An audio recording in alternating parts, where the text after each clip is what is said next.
Morning. नवीन lesson start करायचं आहे आपल्याला. That is reproduction in the lower and higher plants. पहा, जेव्हा आपण बायोलॉजीची स्टार्टिंग करतो त्याच्यामध्येच लिव्हिंग ऑर्गॅनिझम हा वर्ड येईल. Science deals with the study of living organism. आणि त्या ऑर्गॅनिझमला लिव्हिंग का म्हणायचं आहे तर त्याच्या आपण काही लिव्हिंग प्रॉपर्टीज पाहत असतो. बरोबर आहे. Any organism should called living when ever it possess sum property. त्याच्यामध्ये काही प्रॉपर्टी असल्या तरच आपण त्याला लिव्हिंग म्हणतो. आणि त्यातलीच एक प्रॉपर्टी आहे रिप्रोडक्शन. बाकीच्या पण आहेत आणि त्याही महत्वाच्या आहेत. ग्रोथ आहे, मुव्हमेंट आहे, सेन्सिटिव्हिटी असेल, मेटाबॉलिझम आहे अँड रिप्रोडक्शन. तशा महत्वाच्या काही प्रॉपर्टीज असतात पहा. त्यातलीच एक प्रॉपर्टी तुम्हाला आता स्टडी करायची आहे. That is reproduction. असे तुम्हाला 2 लेसन आहेत. पहिल्या क्रमांकावरचं जे आहे ते आहे reproduction in lower and higher plants. आणि असं सेकंड जे आहे ते आहे lower animals and higher animal. तर आपण सध्या प्लांट, त्याच्या अगोदर आपण प्लांट वॉटर रिलेशनशिप बॉटनीचे लेसन स्टार्ट केले आहेत. म्हणून आपण रिप्रोडक्शन इन प्लांट या लेसनची सुरुवात करू. तर पहा, या लेसनवर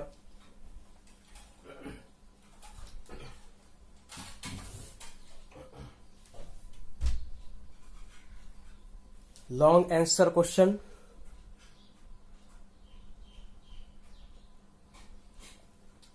शॉर्ट आन्सर आणि तसेच ऑब्जेक्टिव्ह. याच्यामध्ये सुद्धा काही न्यूमरिकल ऑब्जेक्टिव्ह, जसे आपण त्या फ्रिक्वेन्सी, जीन फ्रिक्वेन्सीच्या बद्दल पाहण्यामध्ये पाहतात, तसे याच्यामध्ये सुद्धा काही न्यूमरिकल ऑब्जेक्टिव्ह तुम्हाला पेपरमध्ये येण्याची शक्यता असू शकते. Okay, so let start the new lesson that is reproduction in lower and higher plant. ठीक आहे, स्टार्ट करूया आता. आता पहा, कोणताही एखादा लिव्हिंग ऑर्गॅनिझम असेल, त्या लिव्हिंग ऑर्गॅनिझम मध्ये एक प्रॉपर्टी आपण पाहून राहिलो, रिप्रोडक्शन. आणि याचं मिनिंग सुद्धा फार सोपं आहे. Production means formation. एक ऑर्गॅनिझम आहे, त्याला स्वतः सारखे इंडिव्हिज्युअल बनवायचे आहेत. That is production. आपण पिकं घेतो बघा, आहे की नाही, शेतामध्ये काहीतरी पेरतो आणि त्याच्यापासून उत्पन्न मिळवतो. ती प्रोसेस काय आहे, ती सगळी नॅचरल प्रोसेस आहे, त्याला रिप्रोडक्शनच म्हणतात. हा, फक्त आपण सिलेक्ट करतो की कोणत्या प्रकारचं पीक तुम्हाला घ्यायचं आहे. Which type kind of the crop you have to cultivate, हे तुम्ही डिसाईड करता. पण ऍक्च्युली प्लांट पासून नवीन प्लांट तयार करणं ही प्रोसेस कोणती आहे, नॅचरल. त्यालाच सायंटिफिक दृष्टिकोनातून काय म्हणतो आपण, reproduction. So it is the property of living organism to produce new organisms. पण आता एक मुद्दा क्लिअर करायचा आहे, जे नवीन ऑर्गॅनिझम तयार होऊन आले ते ऑर्गॅनिझम पॅरेंटच्या सारखेच राहतात. आता इथं पॅरेंट शब्द नवीन का आला, जर तुम्हाला रिप्रोडक्शन पाहायचं आहे याचा अर्थ तुम्हाला ह्या 2 गोष्टी माहित पाहिजे, पॅरेंट्स आणि त्यांच्यापासून तयार होणारी जनरेशन. बरोबर. जेनेटिक्स लेसन जेव्हा आपण पाहिला, इनहेरिटन्स अँड व्हेरिएशन, त्याच्यामध्ये ह्या टर्म्स क्लिअर केल्यात आपण. पॅरेंटल जनरेशन म्हणजे काय, नेक्स्ट जनरेशन म्हणजे काय असेल, आणि ही कंटिन्यू प्रोसेस आहे. ठीक आहे. So organism has the ability to produce new organism of its own kind. जसा पॅरेंट ऑर्गॅनिझम असेल तसाच तो स्वतःची काय तयार करते, जनरेशन तयार करते. जनरेशनला तुम्ही प्रोजेनी म्हटलं तरी चालेल. So this is the simple definition of the reproduction. ठीक आहे. प्रोडक्शन ऑफ इंडिव्हिज्युअल म्हणा, फॉर्मेशन ऑफ द ऑफस्प्रिंग्स म्हणा, प्रोडक्शन ऑफ प्रोजेनी म्हणा, जनरेशन म्हणा, फक्त पॅरेंट पासून तयार होऊन राहिली आणि पॅरेंटच्या सारखी होऊन राहिली तरच त्या प्रोसेसला रिप्रोडक्शन म्हणायचं आहे. आता ती एक्झॅक्टली पॅरेंटच्या सारखी आहे का, त्याच्यामध्ये काही व्हेरिएशन आहेत, हा मुद्दा नंतरचा. Okay, so this is the introduction. आता सपोज नेचरमध्ये ही रिप्रोडक्शनची प्रोसेस घडून राहिली, त्याच्यामध्ये बेसिकली 2 टाईप असतात. सगळं सोपं आहे आणि याच्यातलं बऱ्याचशा गोष्टी तुमच्या झाल्यात हायस्कूल लेव्हलला आणि त्याच रिपीट करणं आहेत. हा, पण ज्या नवीन गोष्टी ऍड होतात त्या तुम्ही कम्पेअर करायच्या. Types of reproduction, that is asexual and sexual behavior किंवा रिप्रोडक्शन. काय बेसिक डिफरन्स असेल पहा, दोनही रिप्रोडक्शनच्या टाईप मध्ये एक गोष्ट कॉमन, पॅरेंट अँड जनरेशन. आता फरक इथं होतो पहा की जर समजा रिप्रोडक्शन मध्ये एक सिंगल पॅरेंट इन्व्हॉल्व असेल तर त्याला म्हणायचं आहे असेक्शुअल. त्याला आपण बायोलॉजीच्या दृष्टिकोनातून मांडू पहा, it is the uniparental reproduction. तुम्हाला मुद्दा समजून राहिला का? Uni means single parent is involve. एक प्लांट आहे, त्या प्लांट पासून त्याच्यासारखे हजारो प्लांट्स तयार होतात, इट इज असेक्शुअल रिप्रोडक्शन. एनिमलचंही तसंच आहे, एक एनिमलची सेल आहे, त्या सेल पासून नवीन सेल तयार होतात, इट इज असेक्शुअल. आणि जर सेक्शुअल रिप्रोडक्शन असेल तर याला तुम्हाला म्हणायचं आहे it is by parental reproduction. Here by means two. ज्या रिप्रोडक्शन मध्ये दोन पॅरेंट इन्व्हॉल्व असतील त्याला म्हणायचं आहे बाय पॅरेंटल रिप्रोडक्शन. आता सेकंड पॉइंट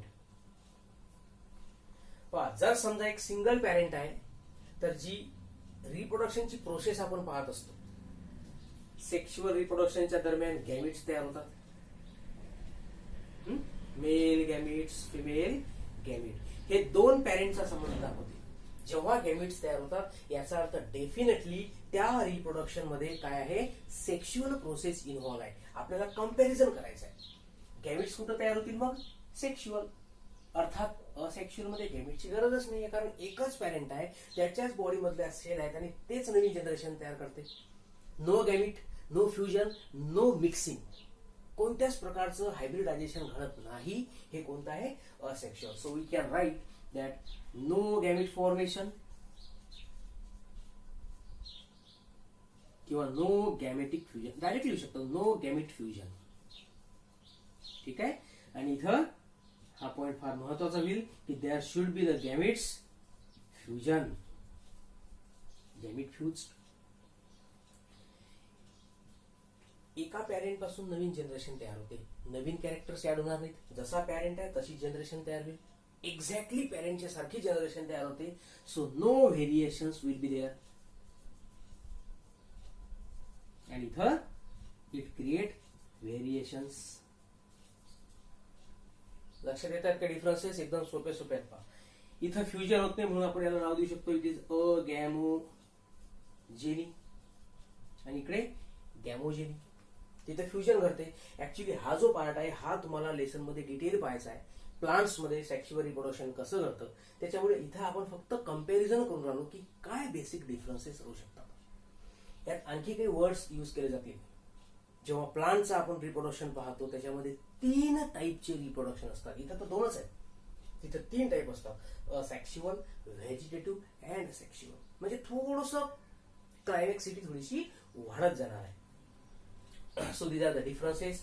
त्याच्यानंतर the progeny which is produce in the asexual it is exactly similar, so it produces clones. नवीन शब्दाला तुमच्या करता क्लोन म्हणजे काय? इट इज द आयडेंटिकल किंवा exactly identical copies of parent. मग ती सेलची कॉपी असो, ऑर्गनची कॉपी असो, की ऑर्गॅनिझमची कॉपी असो, की डीएनए ची कॉपी असो. यापैकी समजा या डीएनए पासून एक्झॅक्टली डीएनए तयार झाला तर it is called as clone of the DNA. सेलचा तसा, ऑर्गनचा तसा आणि ऑर्गॅनिझमचा सुद्धा तसा. सो आयडेंटिकल कॉपीज प्रोड्यूस होतात, म्हणून asexual reproduction produces clones from the parent. इथं क्लोन तयार होत नाही, इथं काय तयार होईल? It can produces the new species. ठीक आहे. So this is the basics behind the difference of asexual and sexual reproduction. ठीक आहे. आता आपण स्टार्ट करू या चॅप्टरचा actual contents. Mode of asexual reproduction in the organism.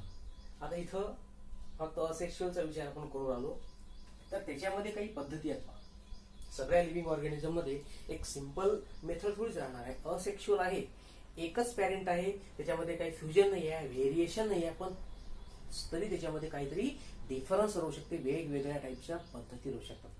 Hence our heading is modes of asexual reproduction, or you may call these as ways of asexual reproduction. कशा पद्धतीनं asexual reproduction घडतं. आता याच्यात पहा, जनरली 3 टाईप त्यांनी स्टडीमध्ये दिले आहेत: fragmentation, budding and spore formation. एक तर विचार हा पहिलेच करून टाका की ह्या ज्या मेथड्स आहेत ह्या लोअर ऑर्गॅनिझम मध्येच घडतात. That's why the heading is there, reproduction in lower and higher organism. Higher म्हटलं, हायर प्लांट म्हटलं का तिथं सेक्शुअल शब्द येईल, आणि व्हेजिटेटिव्ह जे समोर पाहू आपण. इथं जर असेक्शुअल आहे तर याचा अर्थ हे सगळे लोअर ऑर्गॅनिझमचे एक्झाम्पल्स राहतील आणि मेथड्स पण राहतील.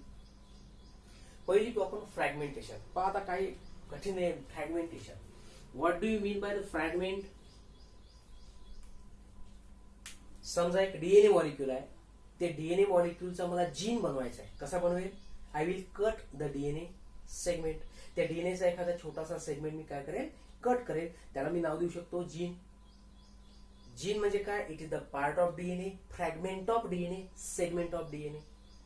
म्हणजे एखादी पॅरेंट बॉडी आहे, त्या पॅरेंट बॉडीचा काही छोटासा पोर्शन जर कट होऊन राहिला असेल, रिमूव्ह होत असेल, तर त्याला तुम्ही म्हणू शकता फ्रॅगमेंट, तुकडा. Part of the body that is fragment. तीच मेथड आहे. It is the method in which new organism produced by fragments. And what are fragments? These fragments are nothing but parts of parent body. Naturally हे स्वतःहून breakdown होतात आणि break झालेल्या पार्टला आपण fragment म्हणतो. त्याच्यापासून नवीन ऑर्गॅनिझम ऑटोमॅटिकली तयार होतो. That is fragmentation. लक्षात येईल तुमच्या. याचं एक्झाम्पल त्यांनी सिलेबस मध्ये दिलंय पहा. That is spirogyra. आता स्पायरोगायरा म्हणजे काय पहा, तर हे एक अल्गीचे एक्झाम्पल आहे आणि याच्यामध्ये एक नेटवर्क सारखी ग्रोथ होते पहा. Let's see the example. हे अशा टाईपचे त्याचे पूर्ण सेगमेंट्स असतात पहा स्पायरोगायराचे. या स्पायरोगायराला फिलामेंटस अल्गी सुद्धा म्हणतात. It is also called as filamentous algae. म्हणजे एक तर त्यात जी पॅरेंट बॉडी असेल ती पॅरेंट बॉडी एक फिलामेंट बनवते, एक थ्रेड बनवते.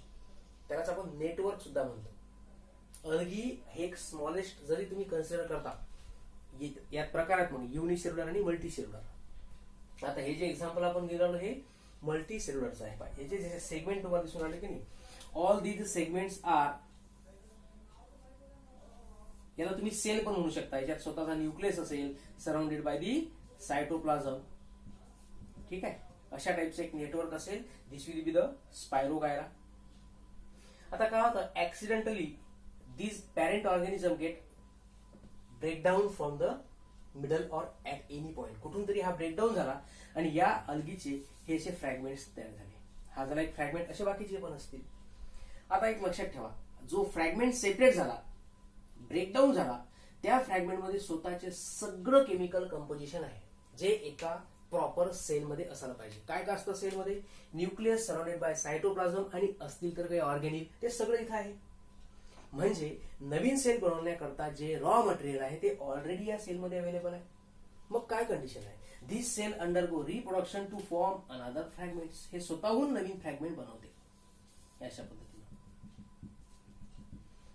म्हणजे पॅरेंट बॉडीचाच पार्ट होता, त्यांनी स्वतःपासून नवीन बॉडी बनवली, तुकड्यापासून बनवलेली आहे, पार्ट पासून बनवली. So it is fragmentation. Okay, so this is spirogyra. हे लोअर एनिमल मध्ये, लोअर ऑर्गॅनिझम मध्ये का पॉसिबल आहे? याला रिझन असते बाय सेल मधली प्रॉपर्टी. आता ऍक्च्युली इथं असा की वर्ड त्यांनी मांडलेला नाहीये. हे जे आपण पाहून राहिलो एक्झाम्पल्स, पहिले मेथड समजून घ्या, मग मी तुम्हाला ते प्रॉपर्टी सांगतो. Next is the budding. आणि याचं एक्झाम्पल दिला त्यांनी यीस्ट, जो फंगसचा ग्रुप असतो पहा, है ना. हेट्रोट्रॉफिक ऑर्गॅनिझम्स राहतात, है ना, ज्याला मराठीत बुरशी वगैरे म्हणतो आपण. तर यीस्ट हा एक युनिसेल्युलर फंगस आहे. आणि बाकीचे जे फंगस असतात पहा, तर मोस्ट ते जे राहतील ते सगळे multi cellular. Here the example is unicellular yeast. कसा राहतो यीस्ट? एक सिंपल युनिसेल्युलर अशा पद्धतीची एक डायग्राम असते पाहिजे. हा त्याचा न्यूक्लियस सराउंडिंग सेल. एकदम सोपी डायग्राम असतो. ठीक आहे. त्याच्यामध्ये स्वतःचा काही व्हॅक्यूम असेल, त्या सगळ्या गोष्टी आहेत, ऑर्गेनिल असतील एक्सेट्रा. आता इथं what do you mean by the bird?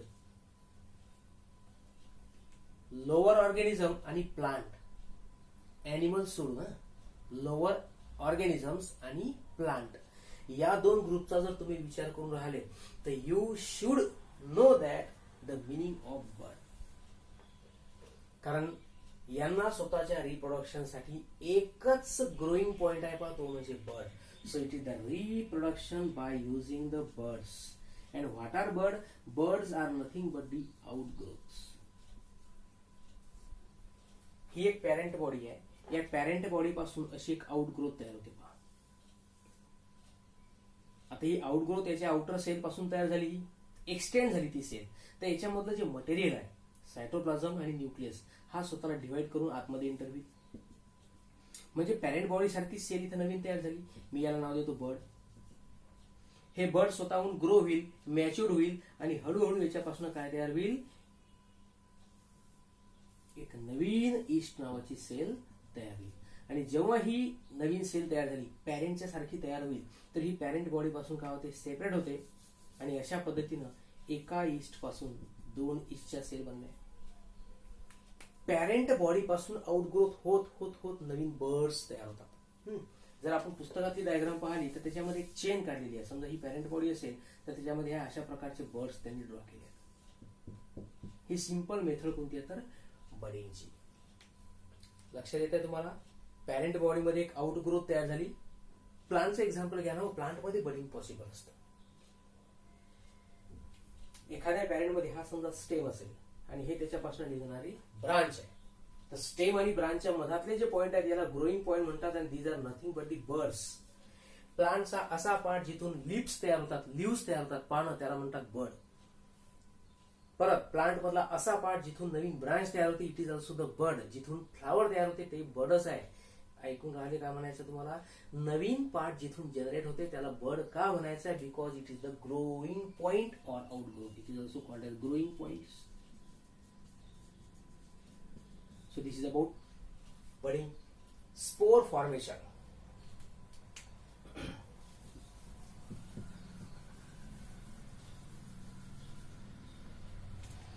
Reproduction by using the spores. आता पहा, बर्ड सारखंच आहे.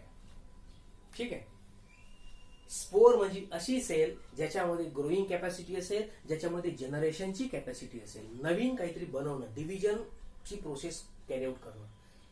अशा सेलला आपण काय नाव देऊन राहिलो? स्पोर. जसं ॲनिमल मध्ये स्पर्म्स असतात, तशा प्लांट मध्ये सीड्स असतात, तशा लोअर ऑर्गॅनिझम मध्ये काय असतात? स्पोर असतात, ज्याच्या साह्यानं नवीन जनरेशन तयार होऊ शकते, रिप्रोडक्शन घडू शकतं. तर असे स्पोर जे राहतात लोअर ऑर्गॅनिझम मध्ये, दोन टाईपचे स्पोर लक्षात ठेवावा. दी spore may B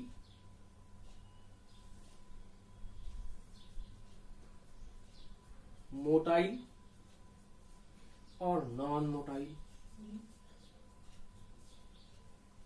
J easily स्वतःहून मुवमेंट करू शकतात त्याला मोटाईल स्पोर म्हणायचं आहे. आणि जे इममुव्हेबल असतात त्याला म्हणायचं आहे non motile. The motile spores are also called as the zoospores. ठीक आहे. ह्याला काय म्हणायचं तुम्हाला? Zoospore. आणि हे कुठं आढळतात तुम्हाला? तर they are observe in case of the algae.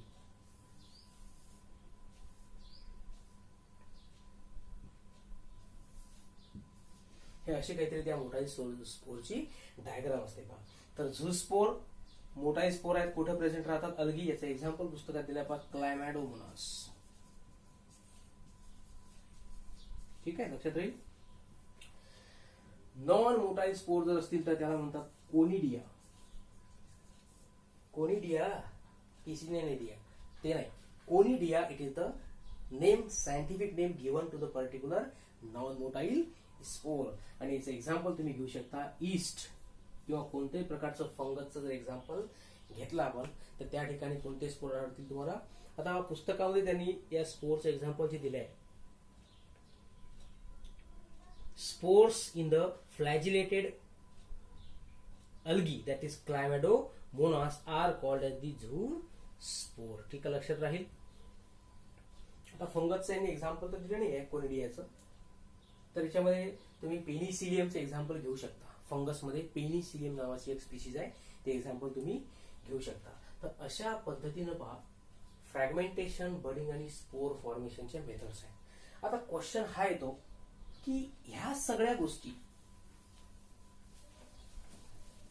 या प्लांट ऑर्गॅनिझम मध्ये का पॉसिबल आहे? एक सिंगल सेल आहे, how could it reproduces into the new organism? Single cell मध्ये काय कॅपॅसिटी आहे का नवीन जनरेशन तयार करू शकते?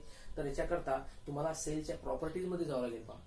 आणि अशा सेल मधल्या ज्या प्रॉपर्टी आहेत ह्या दोन टाईपच्या असतात. That is totipotency and प्ल्युरिपोटन्सी.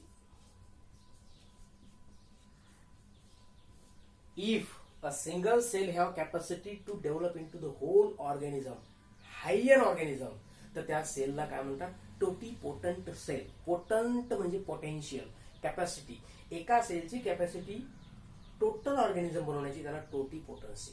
आणि ही कॅपॅसिटी प्लांटच्या प्रत्येक सेलमध्ये असते. मग इथं तर लोअर ऑर्गॅनिझम्स आहेत. लोअर ऑर्गॅनिझम एकतर युनिसेल्युलर किंवा मल्टीसेल्युलर. आणि युनिसेल्युलरचा काय प्रश्न आहे? सेल पासूनच सेल बनून आलं. म्हणजे या ऑर्गॅनिझम मध्ये जसं बडिंग आणि स्पोर फॉर्मेशन बनवलं आपण, इथं सिम्पली मेथड कोणती वापरून राहिले? ही डिव्हिजनची. याला टोटिपोटन्सीची गरज पण नाही आहे. म्हणजे मला सांगायचं आहे तुम्हाला की सेलची कॅपॅसिटी किती राहू शकते. हे तर एका डिव्हिजन नावाची कॅपॅसिटीच आहे. जर सेलमध्ये डिव्हिजन घडलं नसतं, if cell did not undergo the cell cycle, तर लाईफ नावाची गोष्ट बनलीच नसती. कारण रिप्रोडक्शनचा महत्वाचा उद्देशच तो आहे विद्यार्थी मित्रांनो. It is the importance of reproduction that continuation, किंवा याला आपण म्हणू शकतो परपिच्युएशन.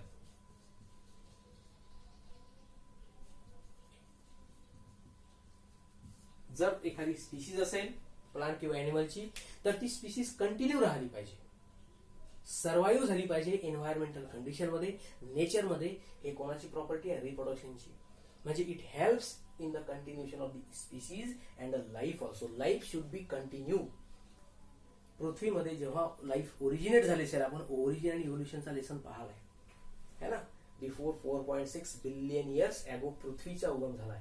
तर जेव्हा जेव्हा लाईफ बनली असेल तर ती लाईफ अजूनही कायम आहे आणि ही लाईफ कंटिन्यू झाली पाहिजे, हा रिप्रोडक्शनचा उद्देश राहतो. मग ते रिप्रोडक्शन एका डिव्हिजननं जर झालं तर ते झालं युनिसेल्युलर मधलं. आणखी काही प्रोसेसेस ऍड झाल्या तर मल्टीसेल्युलर. आणि ह्या ज्या कॅपॅसिटी आहेत ह्या आहेत हायर ऑर्गॅनिझम मधल्या, मग ते प्लांट असो का एनिमल. ओके. सेल पासून कम्प्लीट ऑर्गॅनिझम बनतो टोटिपोटन्सी. सेल पासून पर्टिक्युलर टिश्यू किंवा ऑर्गन बनतो त्याला प्ल्युरिपोटन्सी. आता हा टॉपिक आपण टिश्यू कल्चरच्या याच्यामध्ये डिस्कस करू. तर अशा काही मेथड्स आहेत पहा. परत पहा त्यांनी काही मेथड दिलेत पहा. Other method of asexual reproduction are binary fission in amoeba. लक्षात ठेवून जा मेथड तुम्ही 4 नंबरची. एक आहे बायनरी फिशन. एक्झाम्पल तुम्हाला घ्यायचं आहे अमिबा. त्यानंतर इथं जे मी तुम्हाला कोनिडियाचं म्हटलं ते पुस्तकात एक्झाम्पल आहे समोर दिलेलं, that is Penicillium.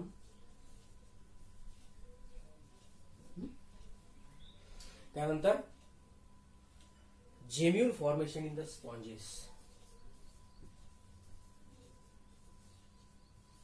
Gemmule formation in sponges. आता बायनरी फिशन म्हणजे काय पहा, याला मी थोडं इरेज करतो.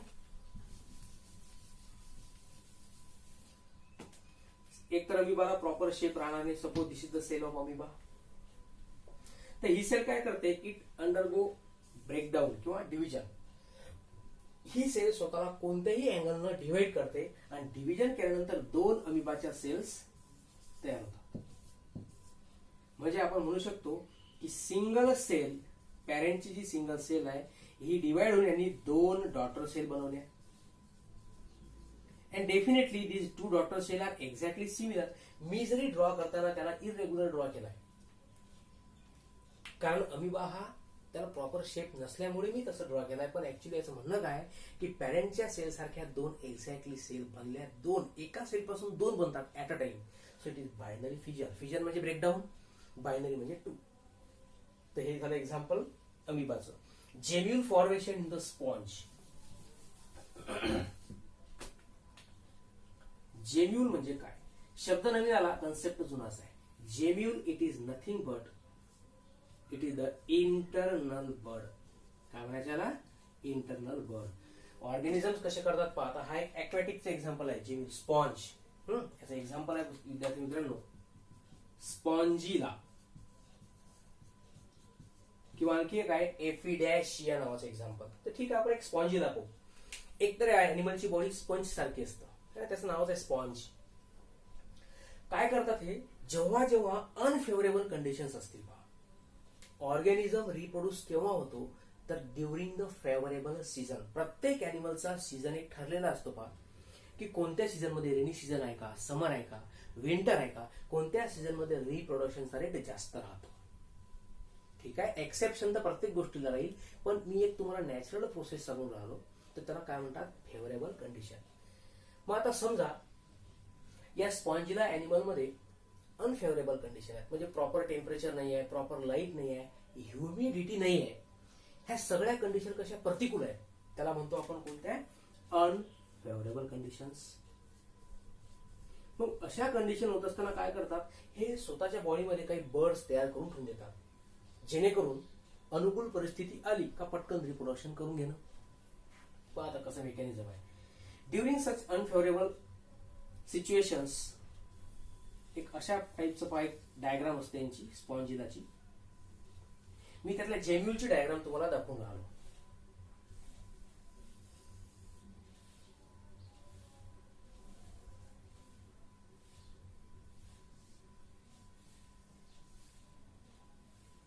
याला मायक्रोस्पोर किंवा आपण याला स्पोर नाव देऊ, मायक्रोपाईल नाव देऊ शकतो. मायक्रोपाईल म्हणजे ओपनिंग. याच्या आतमध्ये असे खूप सारे जेम्यूल्स बनतात पहा. आणि याला जेम्यूल आहे, हे जे पूर्ण इंटरनल बर्ड आहे, याला ब्रेकडाऊन करण्याकरता ह्या अशा प्रकारचे स्पायक्यूल्स असतात त्याच्यामध्ये. याला म्हणतात मोनो एक्झॉन स्पायक्यूल.